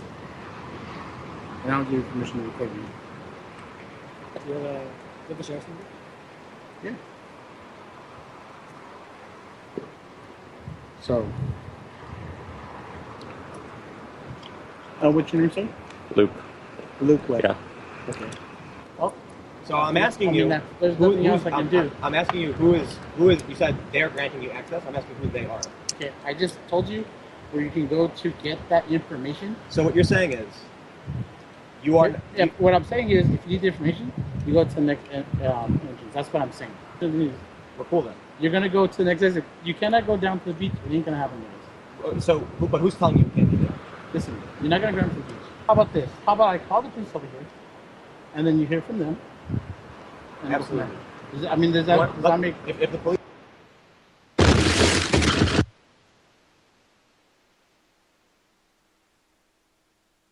Okay, We Are Change on YouTube, wearechange.org. And after the video,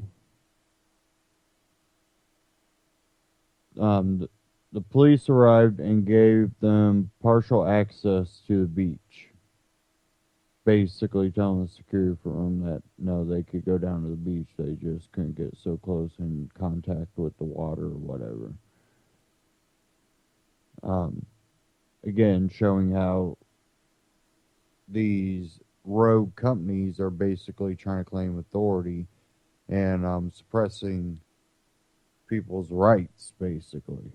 And I think the police just didn't want them to get too close because they didn't want them to get sick and maybe that's what the security firm was there for, but they don't understand. They don't have that authority.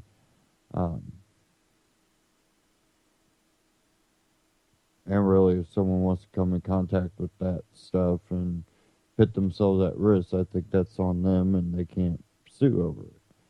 Definitely when it's known. Maybe that's what the security firm should have been doing, just luring them. Oil spill, contaminated. If you go down there, you might get cancer or some other illness or who knows what will happen, but you can go down there at your own risk. You've been warned.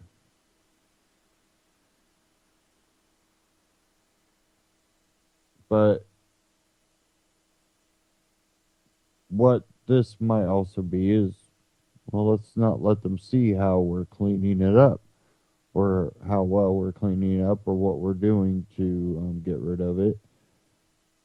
And, again, there didn't seem to be too well of a cleanup done in the Gulf. And what's going to happen through this is, who knows? And it's funny that they wouldn't let them down there, but then Associated Press has this video out, crews clean up spill from California coast. And it's this group of people going down the coast cleaning up. Now, how long is that coast? How much of it needs cleaned up? And how big is that crew? How many of those crews do you have? Probably a pretty good photo op. And it seems to be that that's what they're really good at, is the photo op. Make it look like there's a lot going on when there really isn't.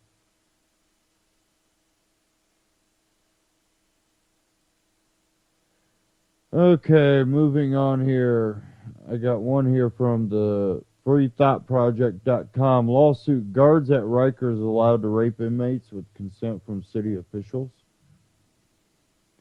New York, according to a lawsuit filed this week, the city of New York has helped enable the ongoing abuse and rape of several female inmates at the all-female Rose M. Singer Center at Rikers Prison. Two women behind the lawsuit who wish to remain anonymous say that they were both raped on multiple occasions by the same corrections officers, Benny Santiago. The lawsuit also says that 8 other correction officers were involved in raping women at the prison on a regular basis, and in one case, one of the inmates even got pregnant. According to CNN, the plaintiffs represented by the Legal Aid Society seek damages from Santiago, as well as an overhaul of Department of Corrections policy in order to break what they call a culture of systemic rape. Santiago abused the 2 women in unrestricted areas that were not monitored by security cameras and would wait until after center captains had made their supervisory rounds, which were made at the same time every day, the complaint says. After reporting the assaults to the staff at the prison, one of the plaintiffs were told that nothing could be done about the attacks. This abuse is only possible because in the face of the repeated warnings, the city of New York has enabled a culture of complacency to perpetrate at Rikers Island and thereby consented to the abuse of women in its custody, the lawsuit said. Rose M. Singer Center at Rikers was listed as one of the worst prisons for sexual assaults in a 2012 Department of Justice survey. According to the survey, 5.9% of the female inmates at Rikers reported that they were sexually assaulted by the prison staff. Sexual violence at record proportions in DOC, and rape and other sexual abuse of women are epidemic at the Rose M. Singer Center. Seymour W. James, the attorney-in-chief of the Legal Aid Society, told CNN, Rikers is one of the most notorious prisons in the country. A few months ago, we reported that many prisoners at Rikers found pellets in their food, which were later revealed as rat poison. So, again, this is government. And this is for-profit prison systems. Helped to be built by, your tax dollars a lot of times. They get subsidies or, whatever to get it paid for. And then they profit off of it.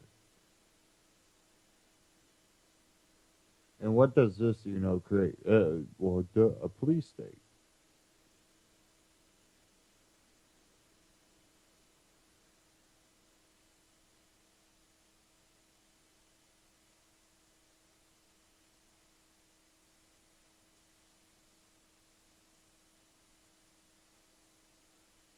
Okay.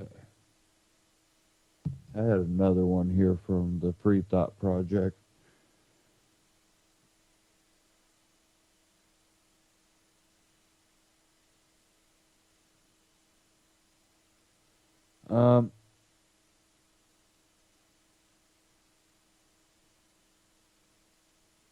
This one, NSA gets smacked down. Senate kills bill to extend their domestic spy state. The U.S. Freedom Act has failed in the Senate, stalling an effort to reform certain federal surveillance programs before an end of the month deadline ends. The government's ability to collect phone records of Americans during a Senate vote. On Friday, the bill was rejected by a vote 57 to 42. It had previously been passed in the House of Representatives with overwhelming success. The Senate will return to Washington on May 31st to consider ways to prevent the expiration of the program on June 1st, according to Republican U.S. Senate Majority Leader Mitch McConnell.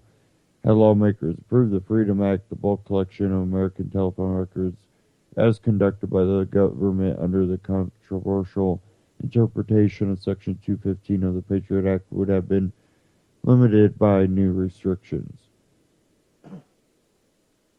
Not that much, though. The U.S. Patriot Act as a whole also fell short of being adopted, with the Senate voting 45 to 54. A total of 60 votes in favor were needed to advance the measure. On June 1st, the legal authorization permitting the bulk collection of Americans' so-called phone metadata expires, calling into question the future of federal counterterrorism and national security operations. On Friday, White House Press Secretary Josh Earnest lashed out at the Senate's reluctance to move on the bill as the deadline drew near. The refusal of the Senate to consider this legislation is in a similar bipartisan spirit puts at risk not just a bipartisan compromise, but it puts the risk of our national security professionals to keep us safe, Ernest said. Meanwhile, a federal appeals court recently concluded that the Patriot Act provision never authorized the federal investigators to collect business records containing telephone data and other information, contrary to the government's post 9/11 assertions.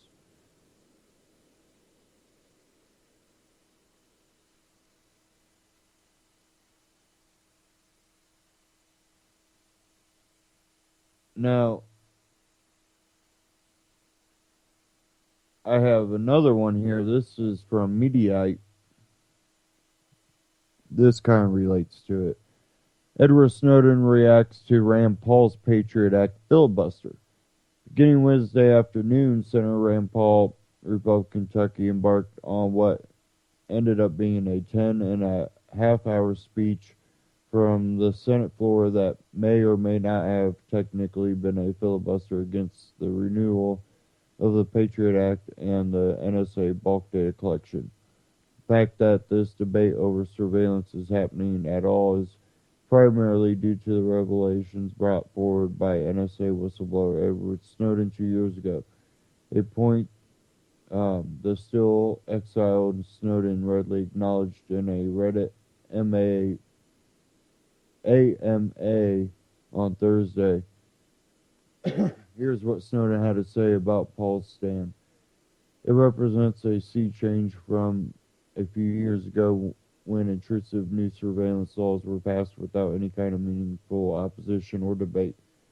Whatever you think about Rand Paul or his politics, it's important to remember that when he took the floor to say no to any length of reauthorization of the Patriot Act, he was speaking for the majority of Americans, more than 60% of whom want to see this kind of mass surveillance reformed or ended. He was joined by several other senators who disagree with the Senate Majority Leader's efforts to sneak through a reauthorization of what courts just weeks ago declared was a comprehensively unlawful program. And if you notice that yours did not take the floor with them, you should call them right now and ask them to vote against any extension of the Patriot Act, because the final vote is being forced during the dark of a holiday weekend to shield them from criticism.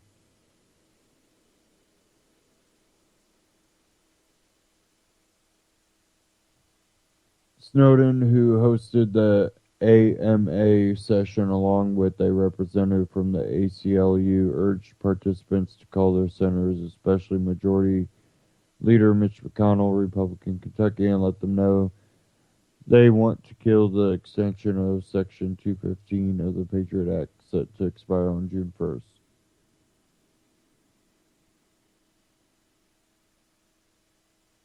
So, this is something that is pretty bipartisan when it comes to, the people.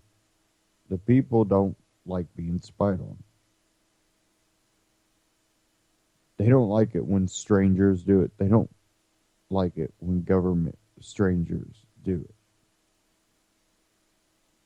But that also goes back to knowing that there's going to be bugs in software, websites, all that, don't put crazy stuff out there unless you're willing to be that open about it.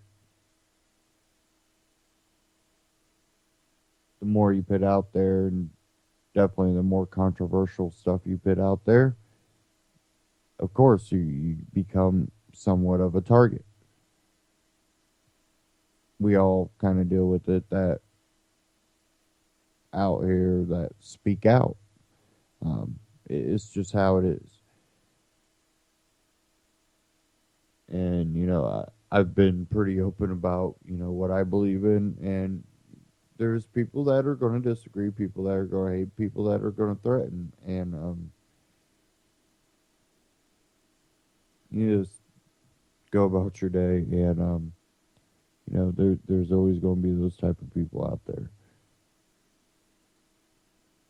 And that's exactly why you have the right to free speech, self-defense, and all that, because, well, crazy people are going to exist with or without government. Government does nothing but restricts your rights as a reasonable person to defend yourself.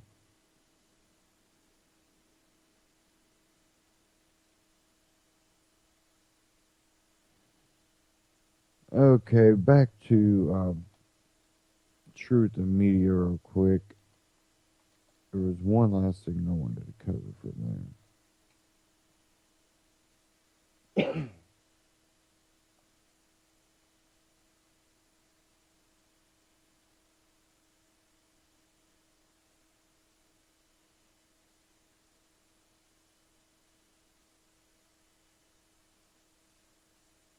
And this is a interview between Ben Swann and a former CIA deputy director about drones. Oh yeah, you'll like this.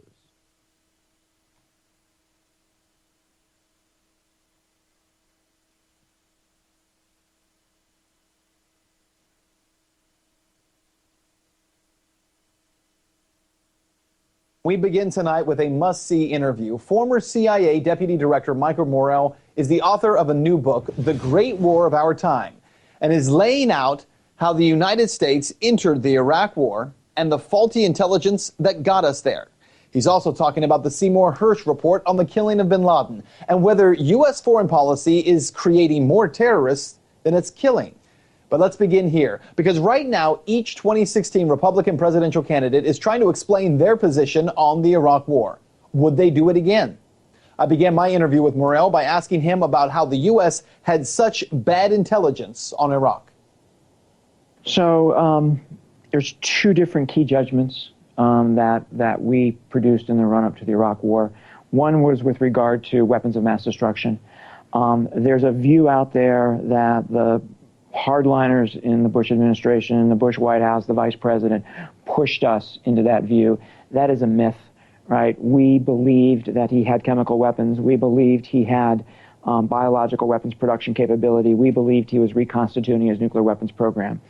Nobody had to push us there. We believed that before President Bush ever came to office. We were telling President Clinton just that. So we were there, and we were wrong. And we were wrong for a lot of reasons that I talk about in the book. And I go through the lessons learned and a whole bunch of things. But we were wrong, and just like every other intelligence service in the world who looked at that issue was wrong. Yeah, there were so many who were wrong, but why were they so wrong on that issue? Where was this intelligence coming from that was so faulty? So if I brought into this room the pile of intelligence that the analysts had, and you looked through it, you would come to the conclusion that he had weapons of mass destruction. What's interesting, though, when you looked at the pile, you would say, you know, this is largely a circumstantial case. You know, a lot of this information is dated. A lot of this information goes back to before 1998 when the UN weapons inspectors left the country. And one of the key drivers here of where the analysts are, the fact that he once had weapons of mass destruction and he actually used them against the Iranians and his own people, right?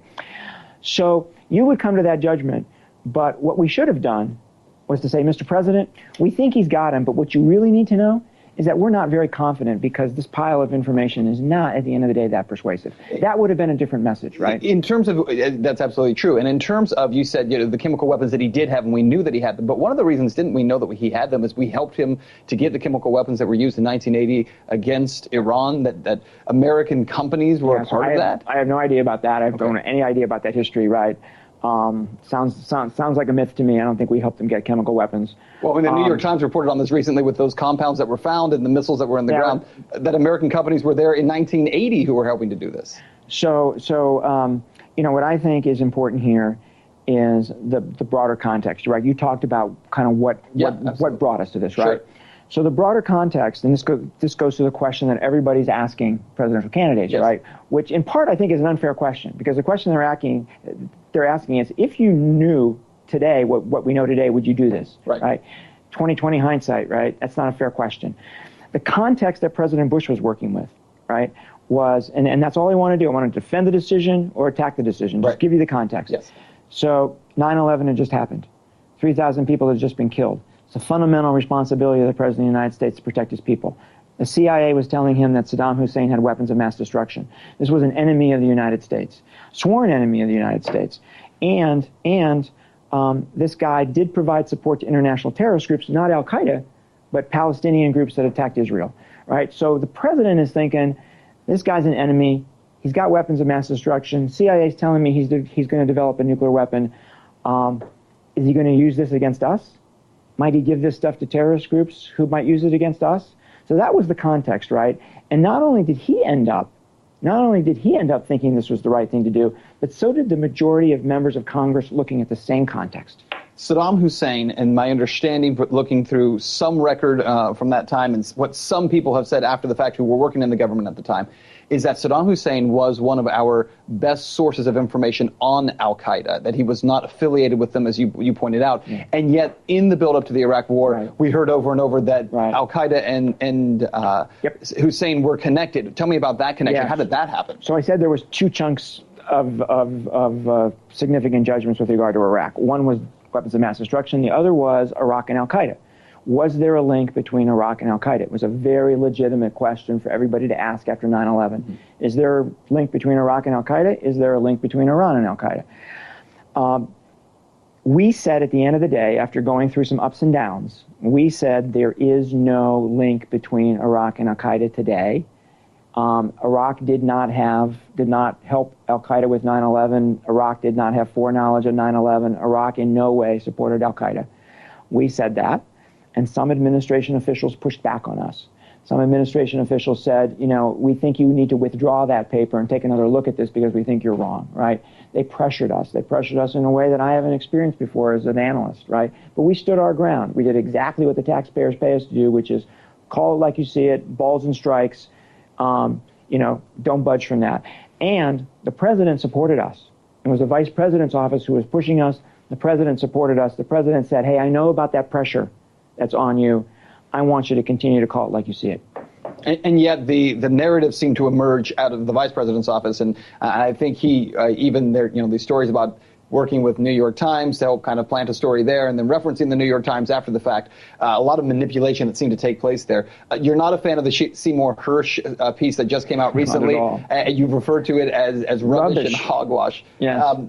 Where is he wrong? Is it in every fact? It's in every aspect of the story he tells. Right? The Pakistanis were not holding bin Laden under house arrest in Abbottabad, right? The documents that we found there show that he was managing the organization. In fact, we were surprised to the extent that he was micromanaging the organization. It wasn't the Pakistanis who told us that he was there. It wasn't some Pakistani who walked into our embassy and we paid $25 million to. We followed a guy who we thought was bin Laden's courier to Abbottabad. We watched the compound. We came to the conclusion that bin Laden was there. The Pakistanis did not know that we were coming that night. They were surprised. I was there when they first learned of this. They were angry. They were embarrassed. The president sent me there to smooth over relations with them afterwards, and I saw how angry and embarrassed they were. I am confident, 95% to 99% confident, that the Pakistani government did not know he was there. That the senior leadership of the Pakistani government didn't know he was there. Can I rule out that somebody in the local police department in Abbottabad or the local intelligence department in Abbottabad didn't know about this? No. You know, that may well have happened, but not the Pakistani government. So in almost every regard, he's wrong. Do you know if that $25 million was ever paid out? I'm not going to answer that question. Okay, good enough. What about the buried at sea issue? So many people question that. And the claim was it's in line with Islamic tradition, and a number of imams came out afterward and said only if you die at sea, which clearly he did not. Why did that go down that way? So if you listen to Seymour Hersh, right, the SEALs chopped up his body and threw it out of the helicopter before they even returned to their base in Jalalabad, Afghanistan. Right. I know with certainty that his body was taken off that helicopter in Jalalabad. Bill McCraven, the commander of this operation, laid out the body on the ground, had one of his guys lay down next to it to see how tall he was, because we still weren't 100% sure it was bin Laden at that point. Right? I was there when the President of the United States directed that he receive a proper Muslim burial at sea. And I watched the video, and I saw pictures. So I don't know who this former senior intelligence officer is who is providing this information to Seymour Hersh, but he was not in the same room that I was. Looking at what's happening with al-Qaeda today, we see the growth of al-Qaeda continues around the world. Certainly it's overshadowed by ISIS and what's happening there. But even so, I mean, certainly AQAP is much larger than it's ever been. We're watching kind of this growth around the world. And it seems like in so many cases, it's countries where the U.S. is actively involved right now in military operations. Is there anything the U.S. needs to be rethinking in terms of how we're conducting this so-called war on terror and how we're dealing in these countries? Because it seems like a lot of the drone strikes are breeding more enemies than they're eliminating. Is that incorrect? Yeah, so let me take your question more broadly, and we can come back and talk about drones if you want. So there's two aspects of this war. One aspect of the war are guys who are already terrorists, who want to kill us, want to attack us, and not just us, but our folks in Western Europe and our allies in Western Europe and our allies around the world, right? And who have the capability to do so. So you got to deal with those people. You got to, and the only way to deal with them is to take them off the battlefield by either capturing or killing them, right? Because they want to attack you and kill you, right? But there's another aspect of this war that, and we've done this part of it very effectively since 9/11. But there's another aspect of the war, right? And that's the longer war of ideas here. You know, it's how do you stop the radicalization of young men and women around the world, right? How do you stop that process? That's a long-term deal, right? Because you're talking about social issues, economic issues, political issues, and religious issues, right? Where we only have a small role to play. If you talk about religious issues, we don't have any credibility in a discussion about what Islam is all about at the end of the day, right? These are discussions that Muslim leaders have to have with their people, Muslim clerics have to have with their congregation, Muslim teachers with their students, right? We have not done it well at that aspect of the war, right? And at the end of the day, we can't capture and kill our way out of this. At the end of the day, this is the only way we're going to solve the problem. But in terms of the drone part of it, I think that's very well stated. But in terms of the drone part of it, blowback is certainly an issue that we're dealing with. So how do we deal with some of that? Great question. It's a great question. And there's no doubt, right? There's absolutely no doubt that U.S. counterterrorism operations radicalize additional people. No doubt about it. I haven't seen a study that quantifies it, but there's no doubt about it, right? So the question becomes, what's the alternative, right? I remember these guys that I talked about over here trying to kill us, right? And we have to do something about them. More collateral or less collateral, or less collateral with a B-2? More. More collateral or less collateral with a cruise missile? More. What about sending U.S. Special Forces in? Now you put those guys' lives at risk, right? Turns out that these drones are the most effective weapon that we've ever had in this war against al-Qaeda. There is no doubt in my mind that it has prevented another terrorist attack on the United States of America and Western Europe. No doubt in my mind. It's also the most precise weapon we have in our arsenal. So is collateral damage zero? Absolutely not. Is it close to zero? Yes. Are the claims out there of extensive collateral damage exaggerated? Yes. Where do they come from? Propaganda by the very people who want these operations to go away, including al-Qaeda. Last thing I would ask you about the war on terror, and then I have one more follow-up question for you.